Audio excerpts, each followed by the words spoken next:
Hey guys, I am going to do a flight from Calgary to Edmonton tonight, and I'm going to go through the entire procedures from start to finish. So normally I'll do a tutorial, but I figure let's go ahead and do a live stream tonight, and we'll go ahead and create a flight plan, and we'll show everybody how it's done. So good evening, Sly and Sean. Nice to hear from you guys. We're gonna go from Calgary to Edmonton tonight, and I did create a earlier video a while back on how to create a flight plan, but I figure we'll encompass everything tonight in this short 1-hour flight. And hey, Vinex, and I got a special treat for you guys tonight as well. I hooked up an Intel RealSense camera, so hopefully my face will be on the stream later on when we get a little further in. So let's go ahead and jump to simbrief.com. So I'm going to change the slide here. I have on the screen something called simbrief.com. It's a great website. You do need to register to become, in order to do these dispatches where they'll create flight plans for you. So I highly recommend registering on this website. So the first thing we're going to do is we're going to go to dispatch in the dispatch system. I'm already logged in. And we'll go down here to create a new flight. Now, if you do have Navigraph or updated navigational maps, you can log in here and unlock them. So right now I'm just using 1709 for an AirAx cycle because that was the last subscription that I had from Navigraph. And you could get real fancy and enter in a whole bunch of stuff on this screen, but for now what we'll do is we'll just start with the basics. So we'll leave Calgary, which is CYYC, and we're going to go to Edmonton, which is CYEG. And when I click off that, it'll give me automatically an alternate. I can get in here and select an airframe. So in this case, we're going to fly the Cirrus Vision SF50. I don't see it in the list, so for fun, I'll just pick a Cessna. I know it's not comparable, but you can go ahead and use the aircraft editor and create one yourself if you like. And then it goes ahead and tells me everything I need to know. So this is the runway I should leave Calgary from, 17 left. I should arrive on runway 12. How much fuel, the taxiways, so pretty much everything I would need to know. There is plugins you can get that will overlay the taxi information on the screen. So you can do that if you want, but we're going to wing it tonight. And then most importantly, you have your route down here. So you can see we have Bellevue, a number that starts with T759, what looks to be another waypoint, another T759, another waypoint, and then finally this number with the end. So let's explain what this means, and then we'll go ahead and enter into our GPS in the plane. So first things first, because there's no number at the first waypoint, that means there's no standard instrument departure here that it's recommending. So there's no SID. So I could choose one, but we'll just go simple. We'll take off however we're going to take off, and we will fly to that waypoint first. This now tells me that there's an airway, T759, and I should take this airway to get to the waypoint Binso. And same thing here, I should take this waypoint to get to the next waypoint Oilers. And then lastly, this is actually the STAR, or standard arrival information. So there's a procedure here that it wants me to follow in order to line up with the runway. So I will show you how to go ahead and enter that. We won't focus so much tonight on these highways or airways. You can enter them into the G1000 or the GNS 530 and the other Cessna. But all you need to know for tonight is this information. We'll go ahead and click Analyze Route, and we will see a cool map of where we're going. You can zoom in and out. You can click the little boxes. It'll tell you the waypoints. So that is simbrief.com. I will answer some chats in a second, folks. I can't see the chat screen plus this at the same time. Another site I'll show you quickly is if you can go here to skyvector.com. I can do the same. I can enter in my departure and destination and click in here, and I can see the path. I can even go and take the information that SimRoute has given me, plug it in down here, and for better or worse, we can now see the flight plan. So I'm going to leave Calgary. Maybe I can zoom in here. There we go. I'm going to leave Calgary. I'll fly to the first waypoint. I'll fly the airway. I'll then keep going and then eventually turn into the airport there. So these are two tools for you that if you're trying to figure out how to fly or how do you line up with the runway essentially, you can use SimBrief to create your route. You can use SkyVector to also create your route. But I like to look at SkyVector to kind of validate my route to make sure it's okay. And let's say I remove these airways here, T759. By looking at here, I can see that it still lines up. And I can even remove the SID here if I like, and it still lines up. So again, this is a good way to get a rough idea where you're going and how long it's going to take. So you can see here it says about an hour and 7 minutes, 137 nautical miles. So that is SimBrief and SimBrief and SkyVector.com. So let's go ahead. I will switch over the screen here to X-Plane. And I have the game paused right now, and I'm just going to go into my overlay so you guys can see on the screen the route. So I'm just going to plug that in real fast. And again, I'm going to skip the airways for tonight. We'll deal with that another night. I might have a quick look while we're entering these in to make sure that I can find the spot on the G1000. And now that that's done, you guys will have the privilege of seeing my picture here with the overlay. So there we go, folks. I'm using the Intel RealSense SR300. It's a developer camera from Intel, and it actually has the 3D depth sensing technology. So it'll actually remove the background from the screen without me having to have a green screen and things like that. So we'll see how it ends up tonight. And I have my trusty Transformer shirt on, so it should be a fun night. So I'm going to switch back to chat so I can see what you guys are doing. And all right, hey guys, we got 11 of you watching today, so I'm going to unpause the simulator. And now that I mentioned where we're going to Edmonton from Calgary. So first thing we'll do is pop up the primary flight display, and we'll go over here to the flight plan button. And you can see I'm already set up here with my my departure airport.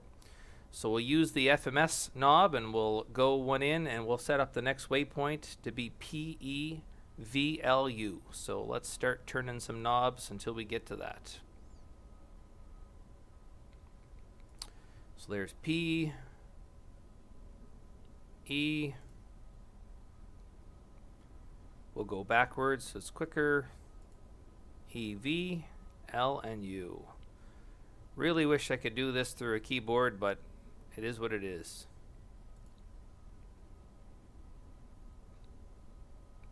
And there we go. So I'll hit enter. And now we have our first waypoint. Now I'm going to go ahead and enter the next waypoint, which is BINSO. So if you guys are following along, I also have it on the ticker tape up above. BI. Scroll the mouse the other way to find the N. There we go. Now we're looking for S. There we go. And O. BINSO. However, it doesn't seem to find that one. So I'm not quite sure why. So we'll just go ahead and try Oilers then.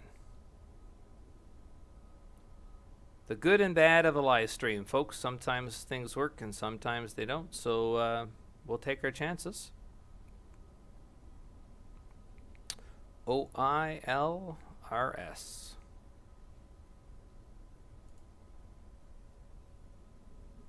And it's possible that Oilers was found. So it could be that I took down the wrong information there. So let's go ahead and check SkyVector really fast, quick.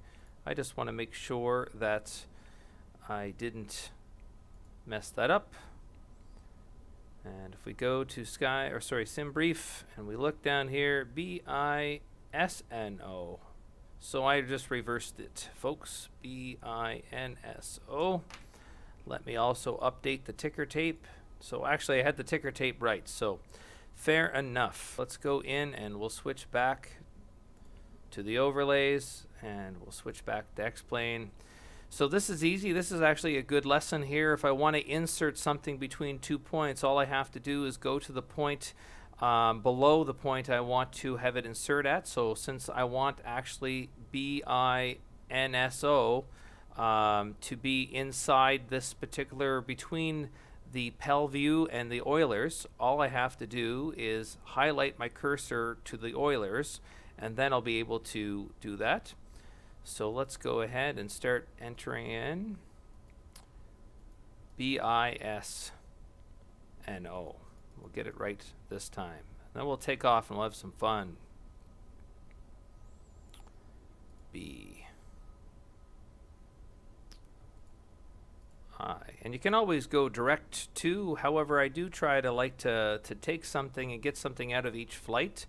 And I find that, you know, SimRoute and SimBrief and SkyVector and all kinds of other tools that are available to give you online maps and routes, they help you a lot to kind of become a real pilot in the sense that this is what you would have to do. So this is good information. So there we go. We have figured this out, and the ticker tape at the top should have updated. And what I'm also going to do now is teach you about this number. So I told you how the last digit was Oilers 2. I just have it written down, so it's checking it out. So that's a star. It's a standard arrival. So what we'll do to activate that, we'll go over here to our procedures, and we're going to select arrival. And we'll go plug in here, and we're going to look for the Oilers star with a 2 at the end. And hopefully we can find it. There sure appears to be a lot of them. So I don't see that yet, and I know why. We'll clear that. Back to the flight plan we go. And of course, it would be beneficial if we actually entered in the end airport first. Wouldn't that be great? So CYEG. CYEG. Then it might actually know what we're talking about.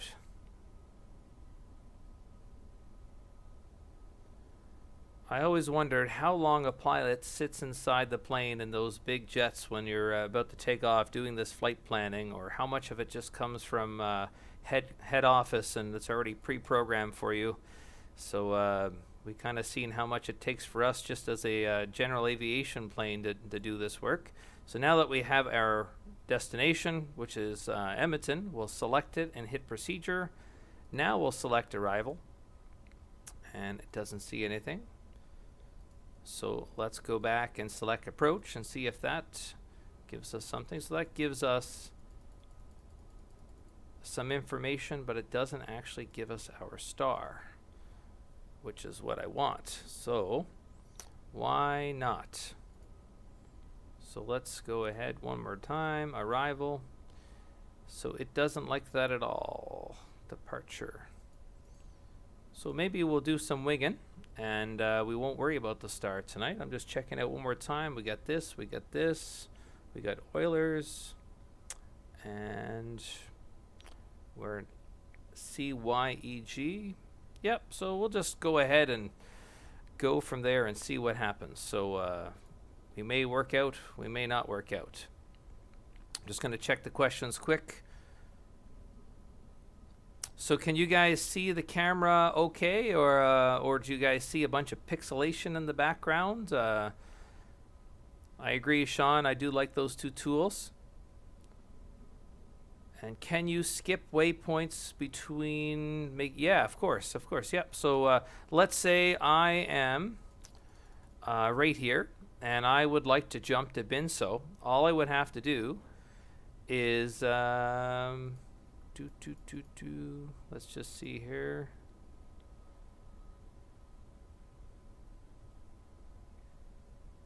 You're doing Binso again. Okay. I only see it in the list once. Binso. OIL. RS, and then CYEG. So it looks right to me there. So, okay, so you asked that question, how to skip. Well, it's called a leg. So let's say I go ahead and select benzo, and I want to jump from PAL view to benzo.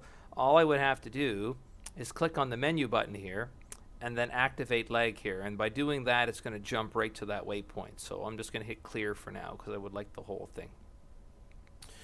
So let's go ahead, and I don't need to get ground services to push me today. So it's possible that I messed up the ticker there. There's the fun part of this is there's a ton of different plugins and add-ons running in order to get all these tickers on the screen. So it's a little bit difficult. So let's see where we're gonna end up here. I might just pop onto the runway because I don't have that add-on loaded that I would like to have. But maybe we'll figure something out. Let's see here.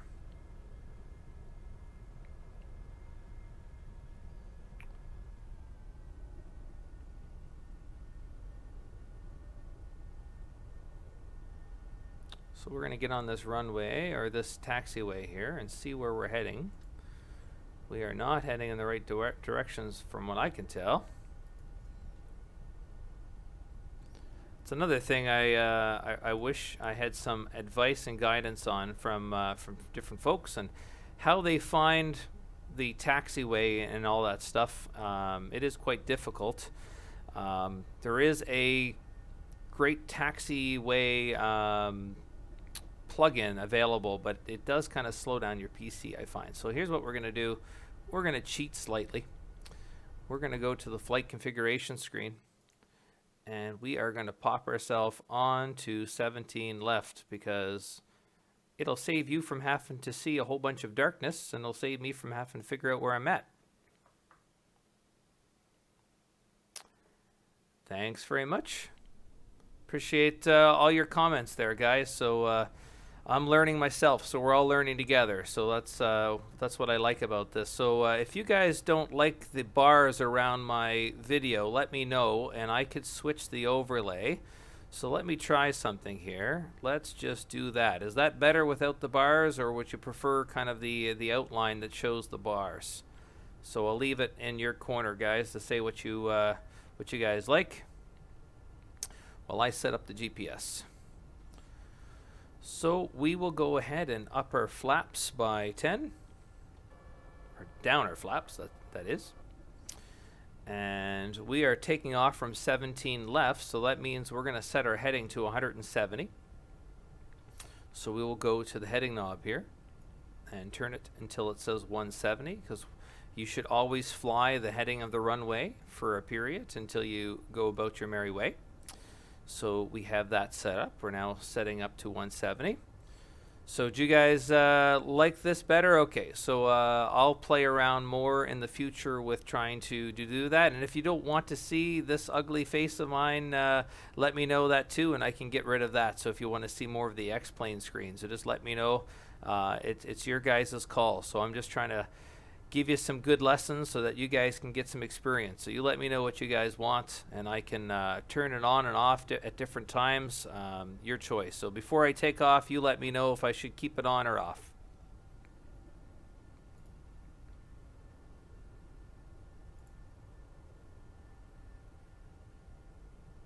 So what's the vote, guys? Camera on or camera off?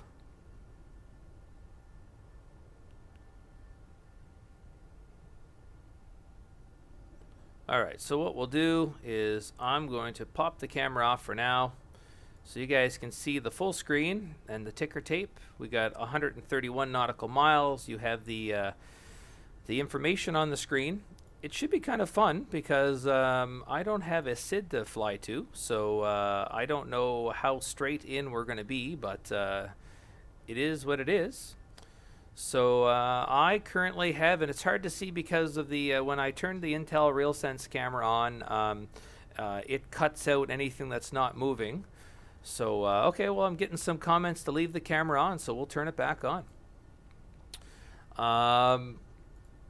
I have an Eclipse yoke, CH Products Eclipse yoke, and a CH Products rudder pedal. So I'm sitting here.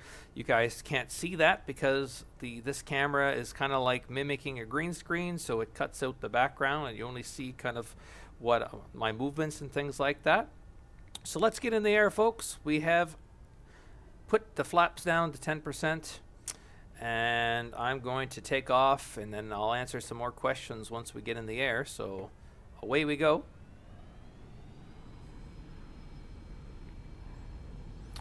I really like this Sirius Vision SF50. When you use the Cessna 172, because it's a single prop plane, it has a lot of pullback.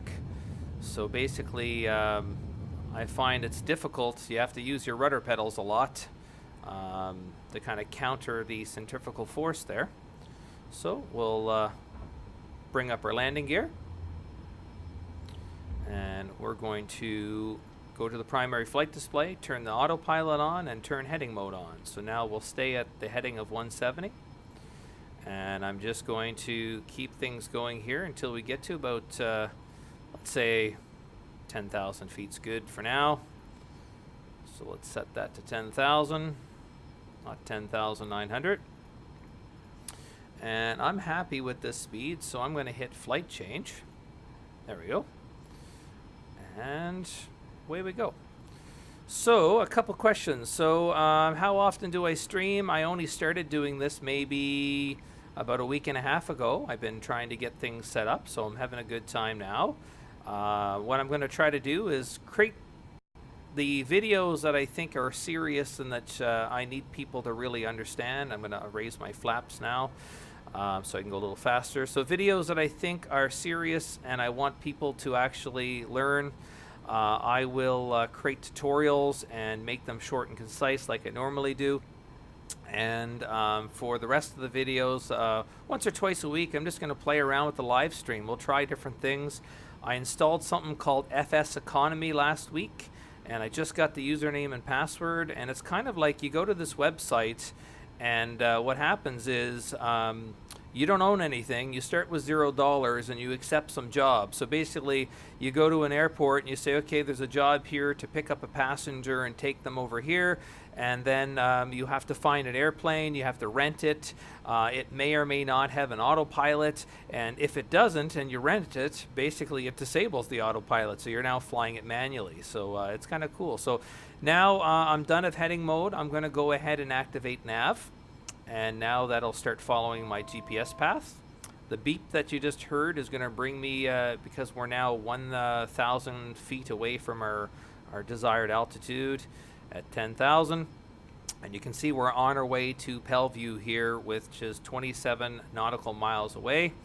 So let's look outside in a minute, but first let's turn off our landing lights because we forgot that, and now we can look outside at the airplane.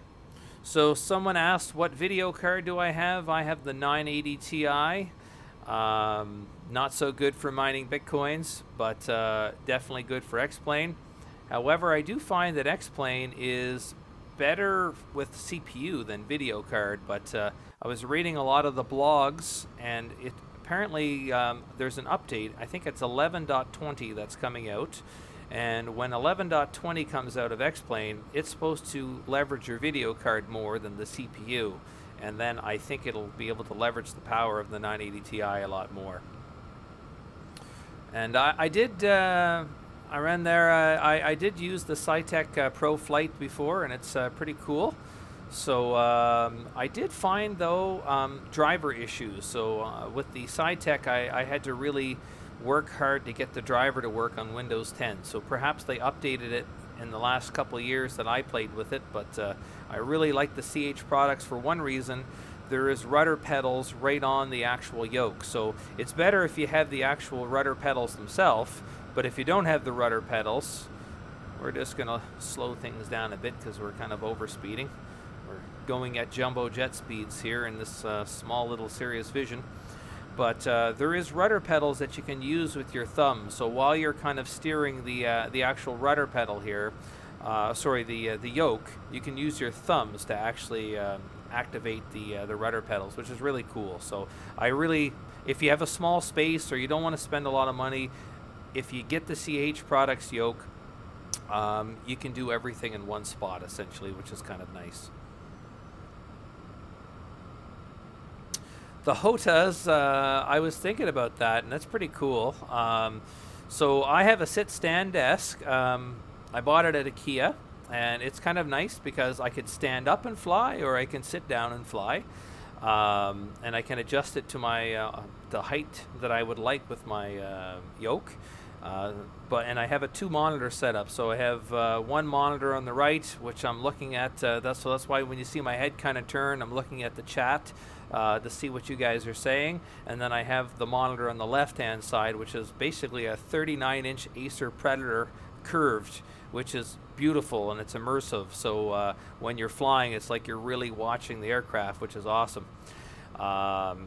But for desk space, I'm constantly, unhooking the yoke and moving it to one side of the desk if I'm doing something different and moving it back, So, right-hand screen is called the multifunction display. Left-hand screen is called the primary flight display.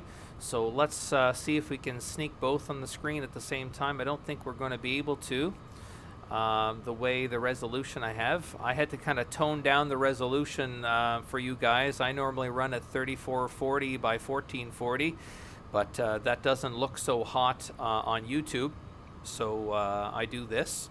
So on the right hand side you can see I'm running my engines at 70%. We're on our way. We got too long. I don't know why it says 4 hours, but so we're going to check that out quick and see what's going on there. So let's have a look at this. So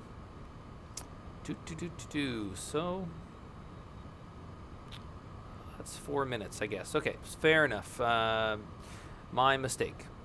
So we're on a trek of 335, and we are 3 minutes 40 seconds away from that waypoint.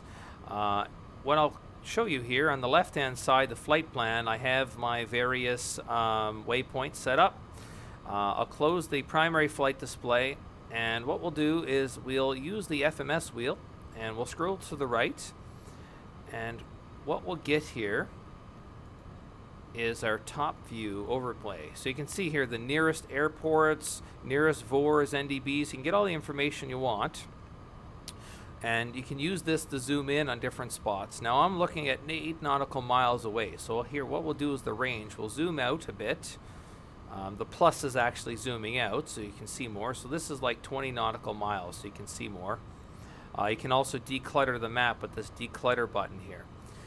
And yeah, so a couple questions. How is this magic actually happening? Well, the first thing I've done is configured the flight plan, which is here. So I wanted to go from here to here. So that's why you see my hands are kind of up on the screen. I do have the yoke down here, but it's not necessary because I did turn the wind down to minimal or clear skies so that we don't have to deal with that.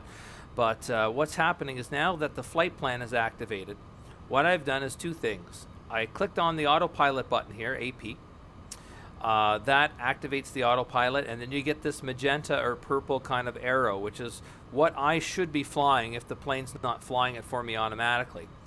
And then after that, I activated heading mode at first when I was first taking off from the runway.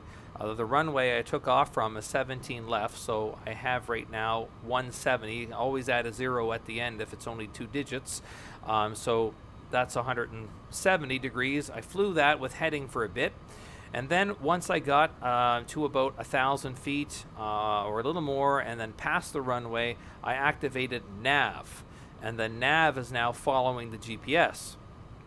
The other thing here is the CDI button switches between the various modes of navigation. So if I click like this, it's going to use localizer, so my radio's in the plane. Click it again, it's going to use my second radio in the plane. And if I click it the third time on GPS. So you need to make sure this says GPS.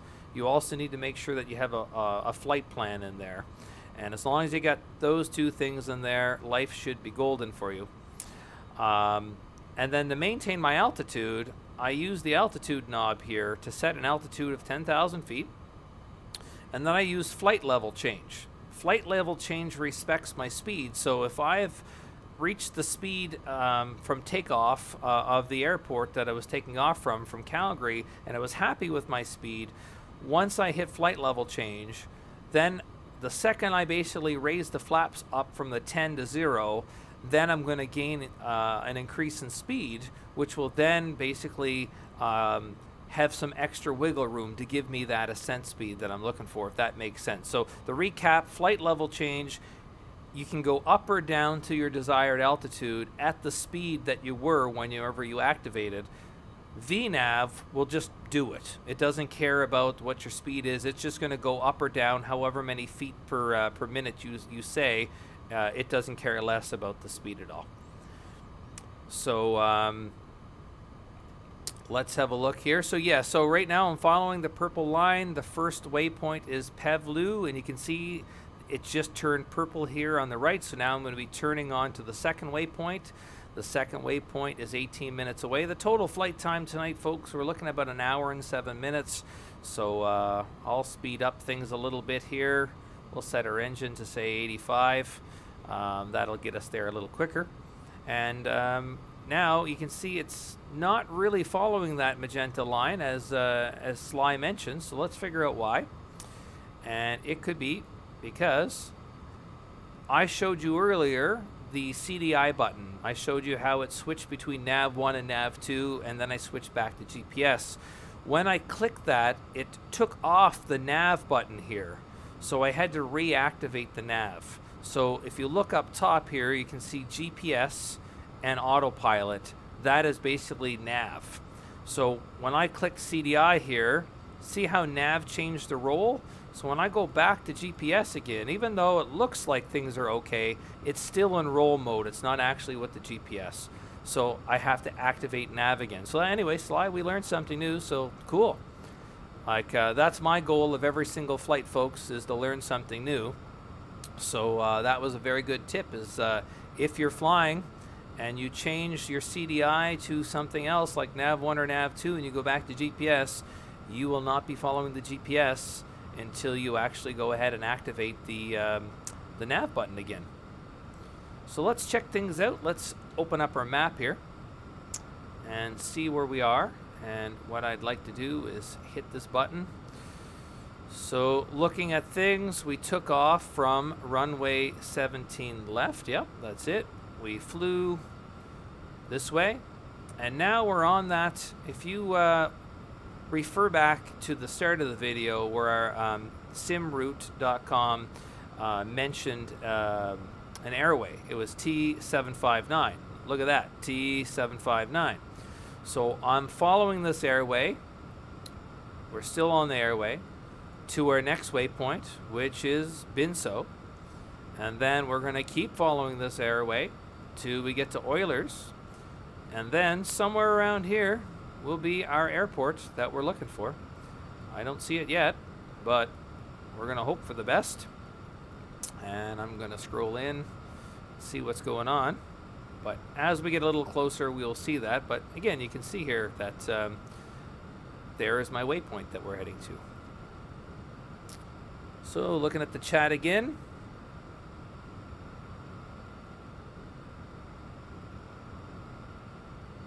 Yeah, it's as much fun as the jets are to fly. They're difficult. There's a lot to know. So if you look at my flight management computer video, that will walk you through the complexities there of everything you need to know. But it is not fun. It does take some time and effort, that's for sure. So with that said, though, you can practice on a Cessna. And if the Cessna is too boring, because I do find the default Cessna 172, I'm sure that's probably all I could ever afford if the time become a pilot occurs. But now that X-Plane 11.10 has released a G1000 cockpit, in my mind, that makes things much better. So now I can fly the Cessna, and I can actually have the G1000 cockpit and a slower aircraft to learn. But then once you learn on the Cessna 172 G1000, well, you can pop into the Cirrus Vision SF50, which is a jet, goes much faster than the Cessna. The Cessna kind of, 110, you're pushing it there. And as you can see, I'm kind of pushing it with an overspeed now, but that's just to help the video a little bit so you guys don't have to watch, a lot of boredom there for an hour. And but you can kind of go for longer, faster flights in a plane that you're familiar with, because if you learn the glass cockpit in the Cessna, it's going to be exactly the same here in the Cirrus Vision, just faster. And the other thing was a couple videos ago, I think it was Sly that showed me about the parachute. So if you haven't watched my last live stream, scroll to the last 10 minutes of that live stream. There is a parachute in this plane. It does work, and it's pretty neat to experience that for sure. So let's have a look. We are on our way to Binso, 41 nautical miles away. Then we're going to go to Oilers, and then we're going to go to CYEG. So I'm not quite sure why that flight plan has taken us the way it is. So what we'll do is I'm going to go and switch to SimBrief for a second again. And I would just like to look at this one more time. So OILRS, and then OILRS2.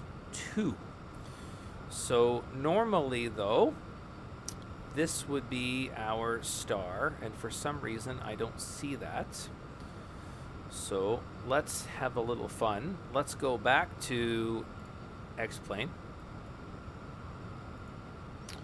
and let's go over here to AFIR Oilers, and let's see if we can actually add the other one. Oh, I'm just going to see if there's enough letters. OILRS. No, there is not. So definitely, there's not much I can do there. But I should be able to, in an ideal world, click on a procedure and select my approach. But approach is basically the runway. So if I'm going to do ILS this or that, I should be able to select my arrival and basically select my my star. But for some reason, maybe I don't have up-to-date navigation information with Navigraph. I don't have that subscription anymore, and I don't have airport charts for CYEG, so it's or Edmonton. So it's maybe possible that it's not valid anymore. So that could be another option. So it won't be a smooth flight as it was before, but we will see what we can do.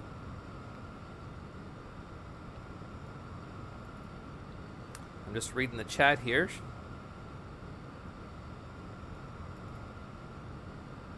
Yeah. So Sean, I agree. Like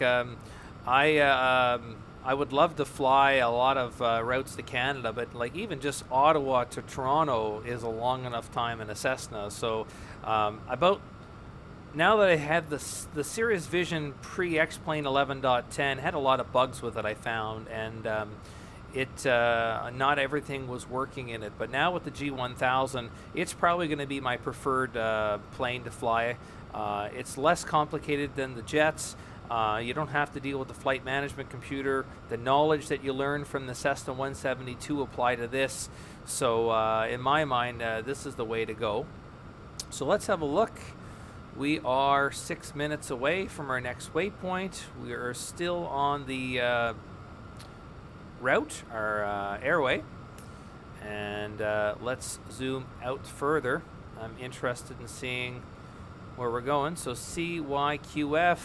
There's our Oilers, and up there, folks, is our airport. So it's hard to see, but we're going up to Binso. We're going to make a right-hand turn about maybe 30 degrees to Oilers. Then we're going to make a left-hand 90-degree turn up to the actual airport, and away we go.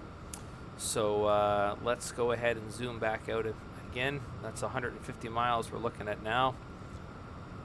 I don't think we need that. So let's have a look outside and check out the weather. Things are kind of slowing down a bit. So hopefully X-Plane doesn't crash. Yep, there we go. So sometimes I find with the G1000 zooming in and out does take quite a bit of time, and you can run into the odd lag there. Let's zoom in on this beautiful aircraft and see me inside.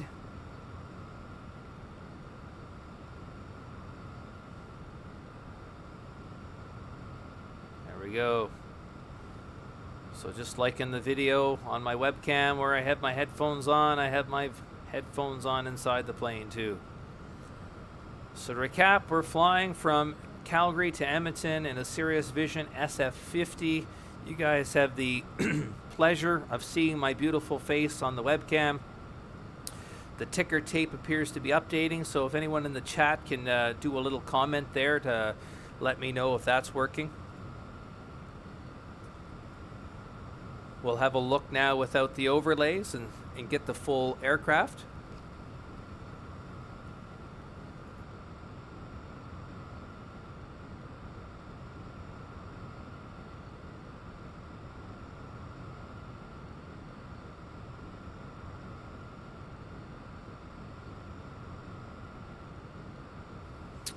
All right, had to take a little drink of water, folks. So there we go. Let's look at the ticker tape. So it says we've got 20 minutes left and 67 nautical miles. Got a good frame rate up there. So that's kind of cool. And there is some pixelation there I see now on the camera. So I'll play around with that. Perhaps maybe I don't need to use the green screen there and I can just use the background. And that would also give you guys the ability to see my yoke and rudder pedals.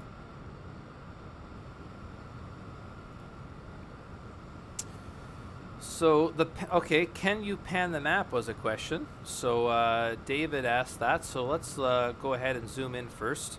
The answer is yes, but I kind of get scared to do it, and I'll tell you why. So notice the mouse eventually turns from this hand to basically a pointer, but you gotta kind of have to wiggle around a bunch of times. And if you use this properly, you can scroll up and down. But the last time I did it, I almost crashed X-Plane. So I don't know if there's a performance issue or not.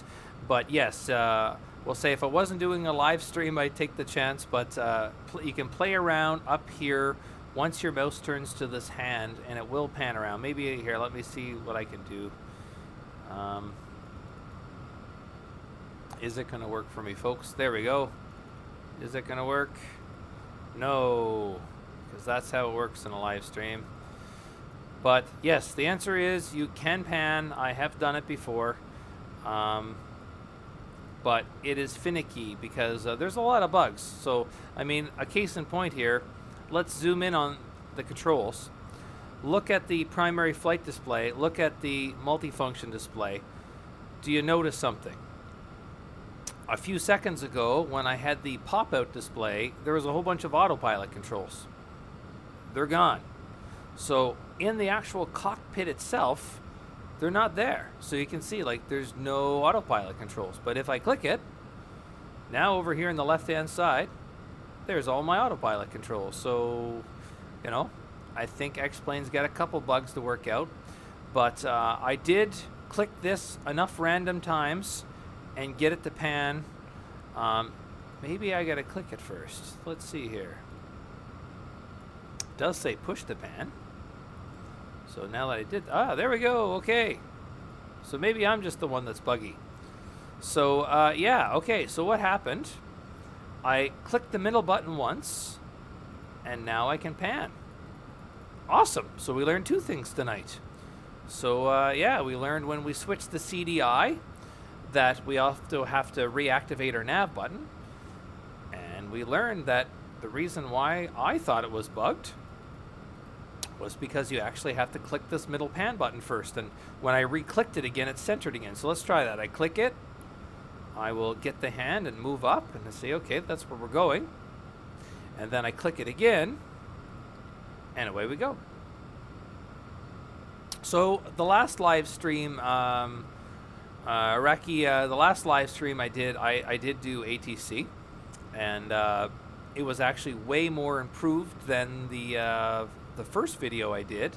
I was actually on a different runway, and then the ATC gave me a taxi direction to the runway I should have been on, and then things worked out good. So if you haven't used ATC in the last 6 months, give it a shot, because yes, I agree with Sean, the default ATC, there's some good and bad.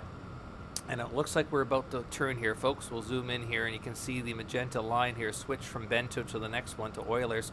But the default ATC has gotten better. But with that said, it does take a longer route. So for a live stream, it could take an extra 20 minutes.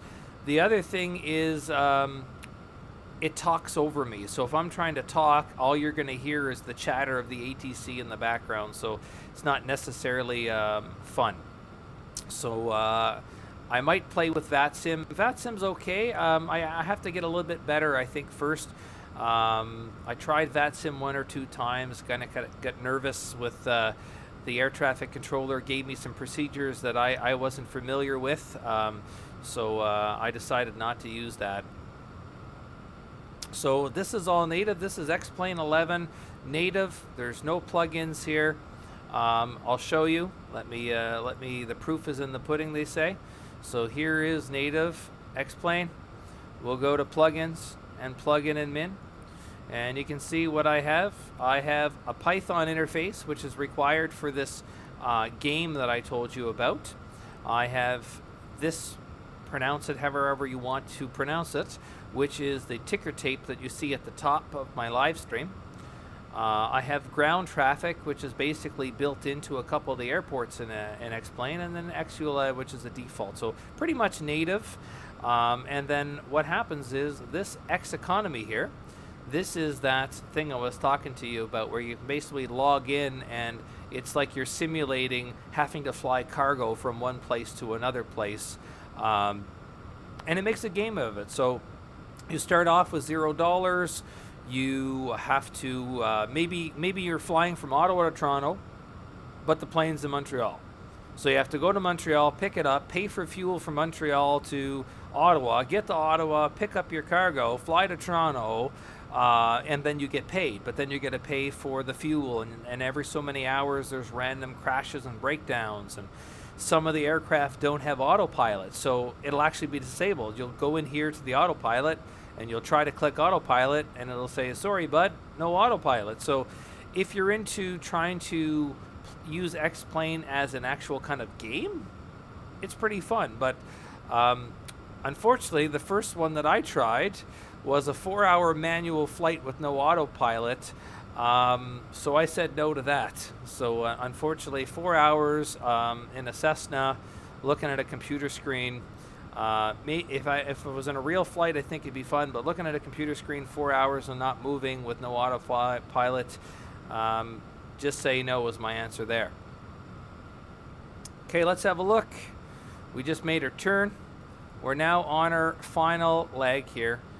I'm going to look at what I want to do. Let's see. Where am I going? I'm going to here. Looks like the runway is here. I am thinking I might, which this is runway 30. It wanted me to land on runway 12. So that's 12 here. So I would have to set myself up for that. Okay, so if we want to follow the rules, folks, we're going to follow the rules. So we're going to set up for runway 12. So let's go ahead and pick another waypoint. So we're here. Let's going to pick a waypoint that will line us up with runway 12. Let's say it will be Lomi. L-O-R-M-I. I'm going to write that down. L-O-R-M-I. So this is because we didn't have a star. So I just showed the Linux. I just showed my plugins a few seconds ago, so you can just rewind there a bit. You'll see that. So let's go ahead and get ready. I'm going to go down to 5,000 feet. I'll do a flight level change, which means the speed. So you notice I just clicked flight level change, but nothing actually happened. So I'm going to actually have to reduce my thrust here. So let's prove that to you. Open up my multifunction display. Watch the N1 up here in the top right. Once I start popping this down, say to like 50, look what the plane's doing. It's now starting to descend for me down to the 5,000 feet. So let's let it do that, and we got to set up quickly the flight plan because we're getting there. So we are on our way to here. I don't want to be there. I want to actually go to this Lorme waypoint. So we'll select the last waypoint, which is this, and we'll fast start clicking our wheel to Lorme. A, B, C, there we are, L. And this is going to line me up with runway 12, which is what SimRoute told me I should do. So it must be based on the winds or something tonight. LORMI. So 30 nautical miles away. Time is clicking. Can I do it is the question. And where's my eye? There we are. Bing. So now the plane will adjust to Lorry. And I'm not quite happy with this flight level change, so I'm going to actually go to vertical speed mode here. It doesn't like me. So I will go to VNav. Where am I at? Heading, nav, vertical speed, VS. I will click nose down. We will get the nose down. And here's what we're going to do. First, remove autopilot, turn it back on, activate the nav, activate the vertical speed. There, now it's not buggered out. I don't know why, folks, but if you looked at it before, it wasn't showing the minus 500 there. So now I'll go ahead and get that down to 1,000 feet per minute. We'll slow our plane down. There we go. So we're on our way down to 5,000 feet. We're going to Lorme. We'll now set up our Nav1 radios. Let's do that. So it's a live stream, folks. That's why you're seeing a lot of fast movements. We got to do it. And I'll tune in to 109.90. And we're going to Lorme right here. And we can see here that we haven't encountered the range of the localizer yet. So we're not close enough to get our ILS. And yeah, so again, if you guys want to know what my plugins are, just scroll back about 5 or 6 minutes after this and you'll see that. So let's have a look again. We are going down to 5,000 feet. We'll probably want to go down to 3,000 feet soon. We're getting on to our waypoint. You can see the magenta line here in the map. So we're on our way towards that waypoint. We have 38 nautical miles to get there. Then we're going to make a right-hand turn towards the airport. That's when we're going to start popping down our flaps and our landing gear. We'll start slowing down as well. And actually, let's just get right down to 3,000 feet. We're going at basically 1,000 feet per minute. It tells me I have an ETA here. Let's have a look at what my ETA is. 11 minutes. So we're going to get lots of time. So I'm going to let this bring me down to 3,000 feet. And let's just make sure my nav is on. There we go. It wasn't quite on before, so that should fix itself. So we're on our way to Lorme. We are 35 nautical miles away. We're going down to 3,000 feet. We're nowhere near in range of our ILS frequency yet. But our flight is looking pretty good. David, I'm not sure what does the BA mean, so if you have a question, just let me know, and I'll see if I can answer for you. And it looks like to the right of us here, folks, is the actual airport for Edmonton, but we're not heading there yet. We have to get to our waypoint first.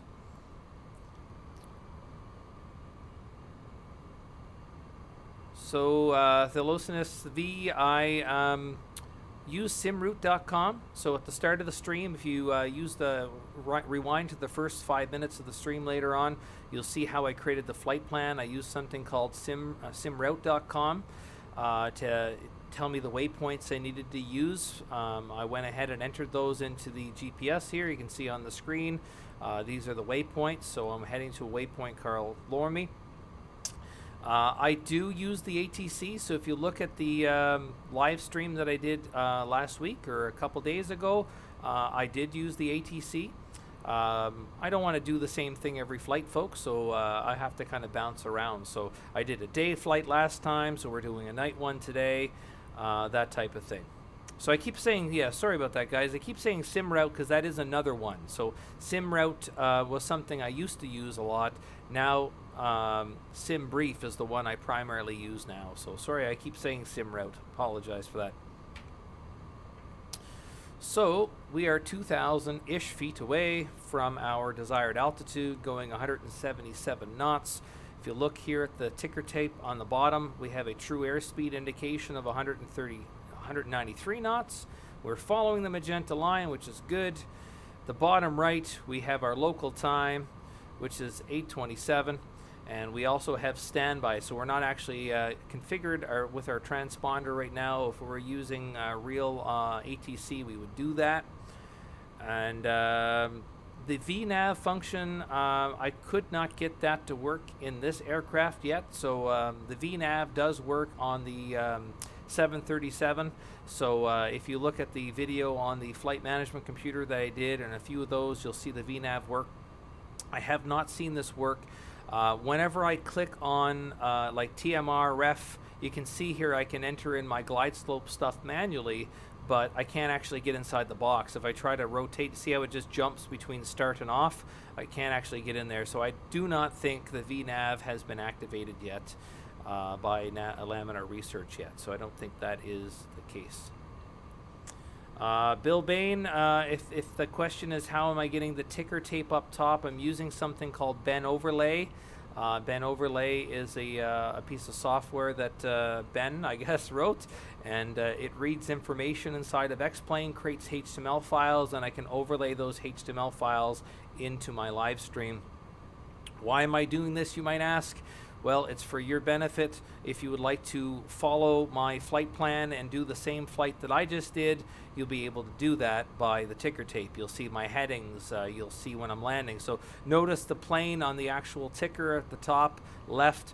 Notice how it's midway. So when I'm way up in the sky, the plane's way up. When I land, it's on the bottom. So you'll see my speed, you'll see my headings, you'll see all that information, so that this way you guys will be able to reproduce the flight that I'm flying as well. So that's the purpose of the ticker tape.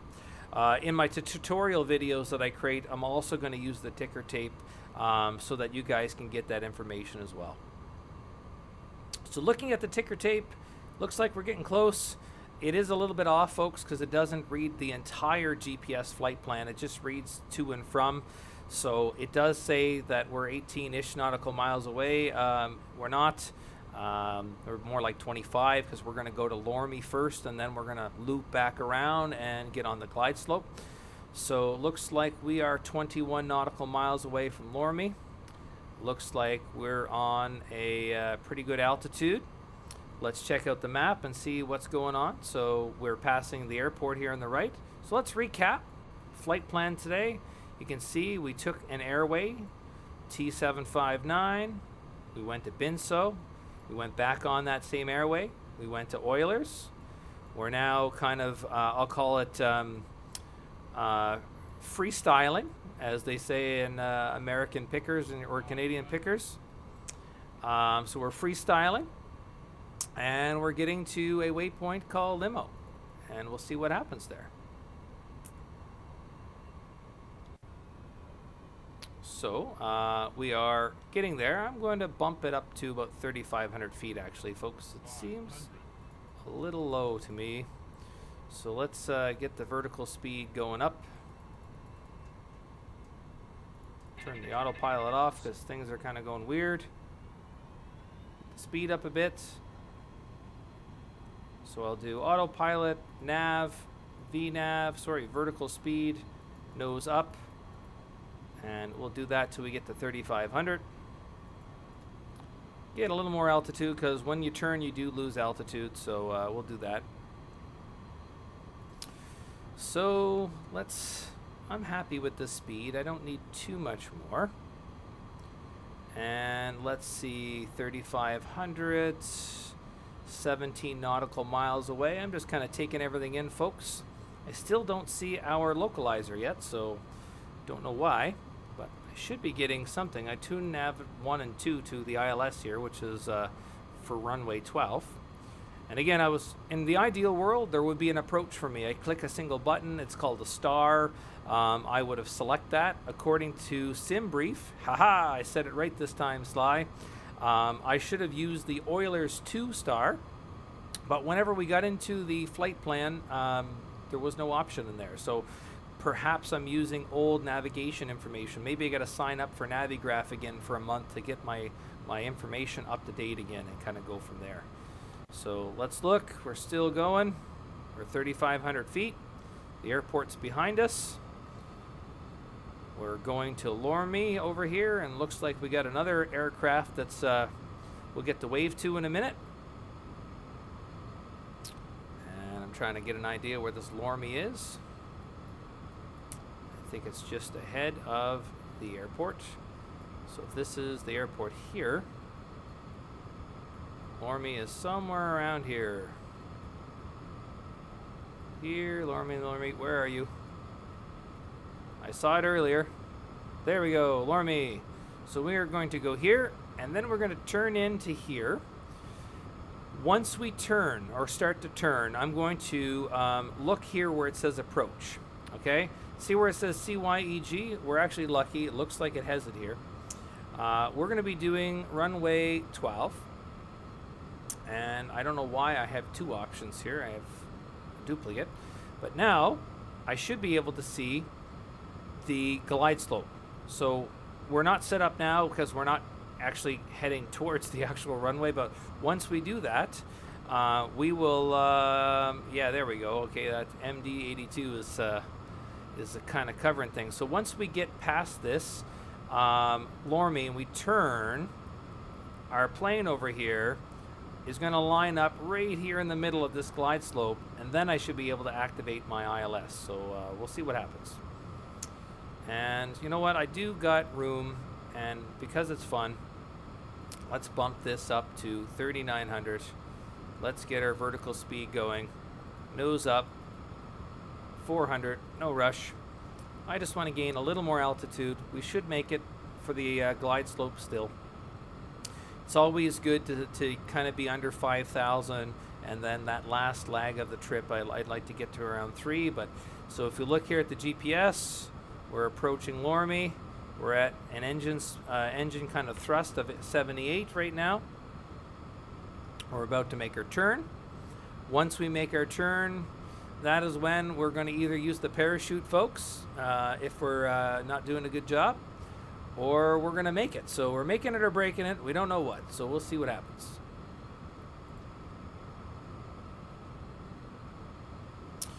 Okay, so we are about to turn 4 nautical miles. Here we go. 3,900 feet. We have 18 nautical miles to the airport. Once we get that, we should, I keep tuning in here. We are tuned in. I don't know why we're not getting an ILS. So I hope it's going to work. If not, it's a manual landing. So that is the, you know, beauty.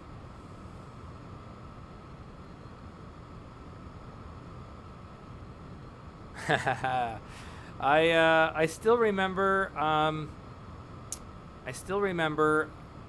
one of the autopilot tutorials that I gave early on. I think it was one of my first few videos. It was kind of neat. Yeah, I can't even explain it. Like, air traffic control cleared me, said, go ahead, you're good, go land. I start landing, I'm on my approach. A jetliner buzzes over me in my Cessna. The whole Cessna is shaking back and forth. The plane smashes into the ground, somehow keeps flying in the ground, and then takes off and keeps going again. So let's just say, when people say that the X-plane, you know, ATC has bugs, yes, it does, is the answer. Let's slow down, flaps down, landing gear down. I'm going to keep an eye on my speed here. I want to keep an eye on things. Let's go turn our landing lights on. There we go. Losing too much speed, so increase the throttle. Now we have our flaps. And we should be turning soon, folks. We should be turning soon. I don't know why we're not. There we go. Because for some reason the GPS got deactivated again. So let's fix that. And let's see what's going on. We're turning. I don't know how this is going to work. I do not see the ID. Okay, there we go. See IFP here, folks, on the nav. That means we are hitting the localizer. So that's good news. So that's good news, folks. Let's go ahead here and select our runway 12 when we start to get there. And let's get our altitude down a little bit now. So let's go down to 3,000 feet now while we're turning. There we go. Vertical speed down. We're now on our way, attempting to line up with the runway. Will we do it? Do. So there we go. We're lining up with the runway.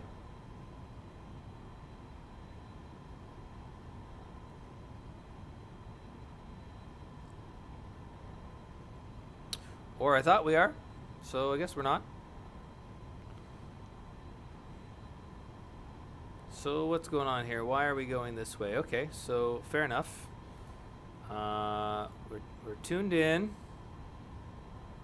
This is runway 12.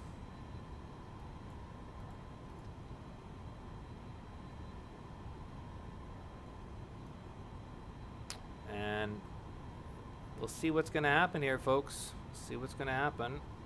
Like, according to the map, I'm on my way to a runway. But to me, it looks like the runway is left or right, so not quite sure about this. So we'll see. We will see. The beauty of a live stream, you guys get to see exactly what I do and my mistakes. So when you see my tutorial, it's not because I'm a pro, it's because I've had some time to practice, I guess. But it does take some time. So let's look here. Why are we doing this? So VESBA is where I want to go. Let's just do that now. I would like to fly with ILS. I would like to fly with ILS. I don't need to fly. So what I'm doing here is making a quick adjustment. VESBA. This is a waypoint that's basically bang on in front. So let's do that. There we go. That is bang on in front of the airport that or the runway. So there we go. So I'm basically changing my GPS waypoint to right here so that I'm guaranteeing that I will end up in front of the runway. So again, live stream folks, we tested a route that we have never flew before on simbrief.com.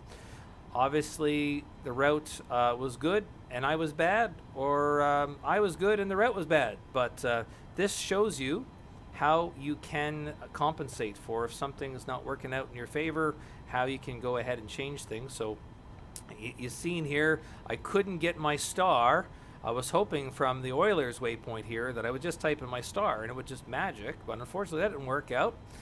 So I picked a waypoint here, Lormy, and then we turned around, but I still wasn't lined up. So I picked a waypoint here, Vespa, that is actually lined up with the runway. I now have this set up. I should now be able to see my number 12. Let's go here again. So we're a bit low. Fair enough. Maybe better to be low than high. So let's fix that. Let's go up a bit. Let's adjust this to 4,000. I think what's going on, folks, and I can't be sure, but I must have an issue with the way the my what do we call that here? My flight level. for some reason, like, it looks really low to the ground to me. It looks like I'm almost ready to hit the ground. But at the same time, it says I'm 3,000 feet above the ground. So it's a little strange there. So what I'm trying to figure out is if perhaps the OBS, I guess, if perhaps the OBS is buggered up on me or something like that. So just trying to get up a little bit more so you can actually see me activate the glide slope instead of me just manually land the plane. So we'll see what happens. So I'm going up to 4,000 feet. And we're winging a lot of stuff tonight, so that's cool, I guess, because you guys get to see a lot of things. So what will happen, what we hope to happen, once we get to the glide slope, on the right-hand side of the ticker tape, we're going to see some diamonds come down, and when they hit the middle, we're bang on. I'm then going to switch the CDI to Loc 1, and Bob's your uncle, we should have some magic, and then I'm going to click the approach button. So we'll see what happens. I'm jumping up here. See, it says I'm like only around 1,500 to 2,000 feet above ground level, which is kind of weird because my OBS is telling me I'm like 4,000 feet. So there's some weird bug going on. Perhaps I have to, because I reset X-Plane or something like that from the flight configuration screen or something like that. Perhaps that was a bug. So that's strange. Anyway, the fun part gets to happen very soon. I did not activate the approach yet. We don't actually have the localizer. We're below it, so you don't see on the screen yet the diamond. So until we get into this middle part here, we're not technically at the glide slope. So I have yet to activate it. So again, that's why I like this approach here on the right-hand side. You can see my plane's right here.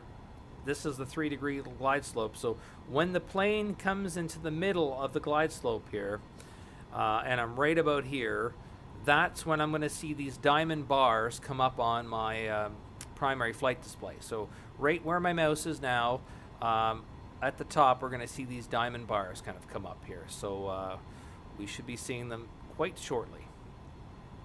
And there we go. We can see the airport there.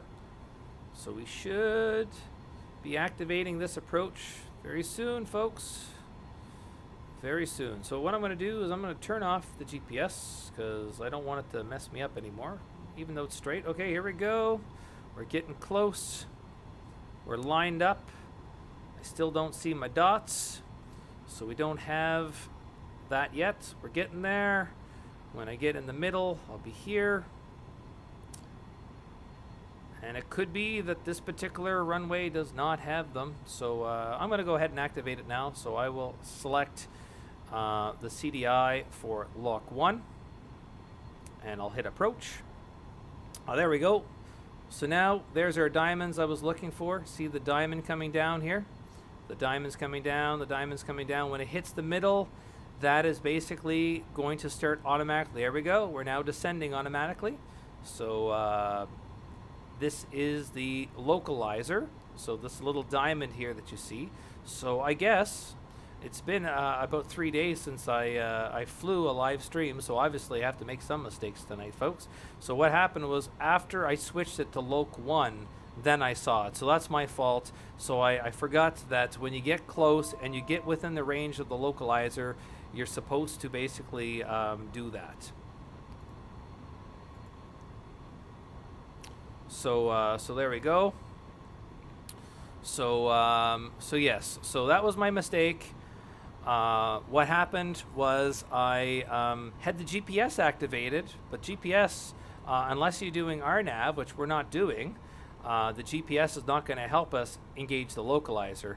So what the GPS did is the GPS, once we got lined up, and once I looked at my map here, and I verified that I was within the glide slope, so you can see my plane going down here, then I needed to activate the lock on my CDI. So I guess it's a little bit late tonight, and it's been a long week, so I guess I made lots of mistakes, but that's why we're in a simulator, and the good news is this is why you have to practice these things to be on your feet. So we had a plan. The plan kind of went south quite a bit. But we still succeeded. So life is good. So we had a plan. We picked 2 or 3 different waypoints, but in the end, we still achieved our goal. So I don't have any problems. So let's see what happens. Let's see what happens.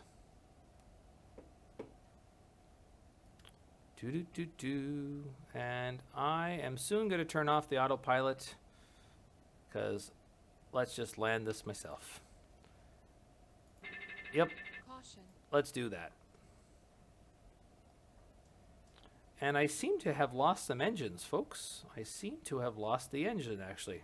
So I don't know what's going to go on there, but I have lost the engine. So I don't know what is going on.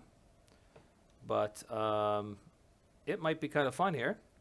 I have no throttle whatsoever. So, you know what? Parachute.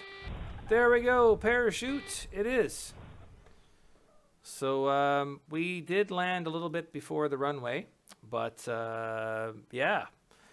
So I want to find out what happened here. So this wasn't obviously the best flight that we've done here. So I'm gonna do an ILS landing here in a second. We're gonna redo this again. But I do want to find out what happened to my altimeter here, because like I just don't understand why.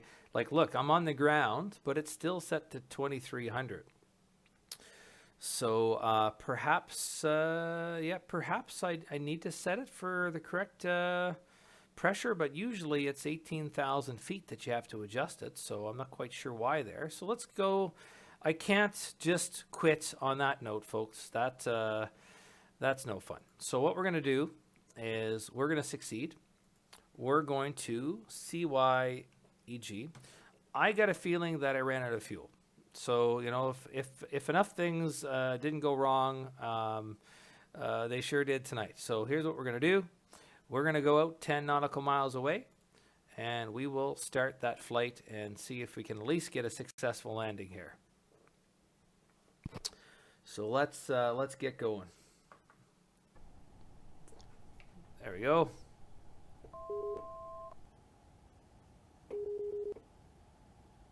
And let's just check the fuel, because I got a feeling we're out of fuel. Yeah, that would be why I had no engine, folks. That would be why I had no engine. I did not refuel the plane before we took off, so that's why we crashed, not lack of trying. So let's actually give ourselves some fuel. How about that? There we go. And then let's reset the flight here again so that it's fair. So note to self, fuel is good. Fuel is great. We want some fuel as of this date. So that is what we need to do. Let's try this again now that we have fuel.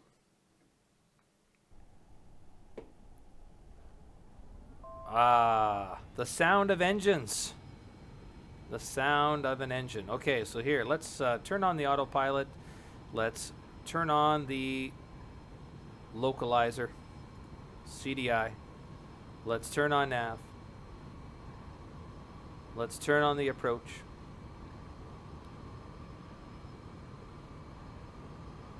And notice the diamond now is actually ahead of me. So the diamond is actually above me.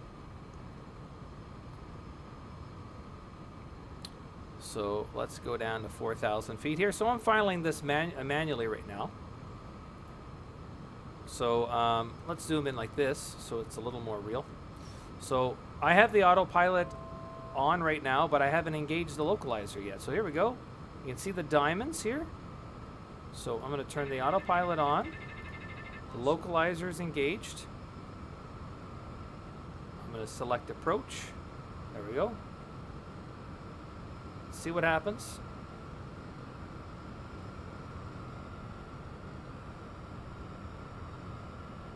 Let's slow down first. That'd be kind of cool. Maybe what we're going to do is we're going to do a manual one. But I'm going to follow the actual localizer. So let's do that. Gear down. Flaps down.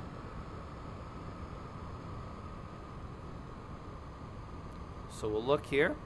And notice this this diamond is below, so that means I actually have to get lower. So I'm not using the autopilot to do my flying right now, and I'm not necessarily doing a great job either, but I'm manually flying using the magenta bar, so I'm just kind of going what they say. And this diamond here is the height level I need to be at, so I need to follow this, and the straight line is the localizer to help me line up with the airport. So I'm descending at an okay speed. Still looks like a little off our 3%, so I'm a little bit below, but that's fine. I just can't end in a note like that, folks. I can't just quit like that. We actually have to, you know, have a pretty good landing. That wouldn't be fun. So we're coming in. Things are looking good. The Sirius Vision SF50. I got my landing lights shining down. 500 feet is the call. I'm flying it manually. You can see my hands down here with the yoke. No autopilot, but I do have the localizer set up so I can see the diamond over here. The diamond. I'm above the diamond, which is good. The diamond's above me, which means the glide slope slightly above me means I should kind of level out my flight a little bit more. But I'm happy with what's going on. I'm going to speed up a little bit, just the throttle. Things are going good. So this is a manual landing. And if I had fuel, it would have been okay, I guess. But what we realized is we had no fuel. So I'm pretty impressed, though, folks. So I'm pretty impressed with all the things that went wrong that flight. I think I did a pretty good job compared to not having a star, having to fly to a different airport runway. So I think we did good. And there we go. A soft landing.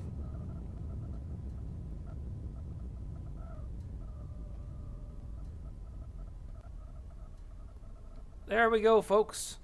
So let's recap. We went from Calgary to Edmonton. We built a flight plan using SimRoute. SimRoute told us where to go. It didn't work out so great. We adjusted our flight plan a couple times midair. Instead of going to the runway that was pretty much practically in front of us, we went to runway 12, so we had to pick another waypoint. So we picked the Lorme waypoint. After picking the Lorme waypoint, we were still not lining up, so I zoomed in on the map and I picked a waypoint right directly center of runway 12. Things started to get a little scary because even though my altimeter said I was like 2,000 or 3,000 feet, for some reason it felt like it was like 500 feet. So I'll have to maybe look at that. And like maybe 200 meters from touchdown, I ran out of fuel and we crashed. So to not admit defeat, I fueled up the plane because that's awesome. The simulator, you click a button.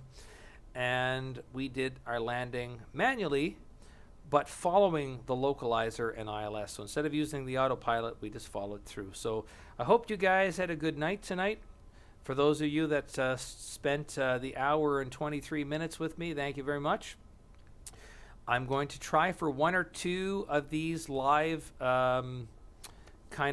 streams each week. However, what I'll do next week is I want you guys in the chat to tell me where I should fly. Find me 2 airports that are basically about an hour away. I don't want to fly too long. So find me 2 airports that are between 30 minutes and an hour away.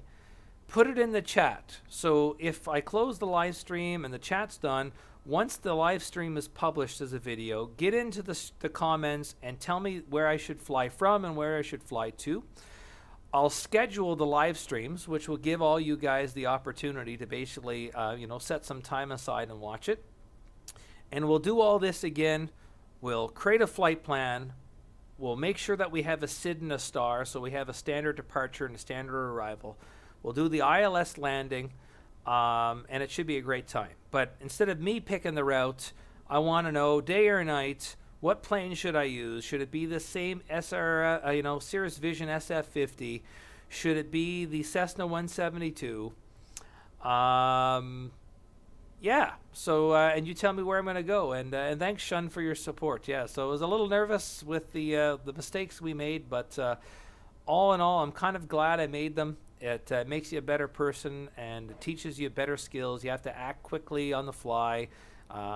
We came out of it alive, and we'll practice in another flight. So thanks everybody for joining, and I'll see you in about a week. I look forward to reading the comments and figuring out which airport I should fly at. So thanks again for joining us tonight, and subscribe to my channel and share it on Facebook and YouTube so that I can get some more subscribers and create more content, and hopefully have some more money to buy better equipment and teach you guys like I always do.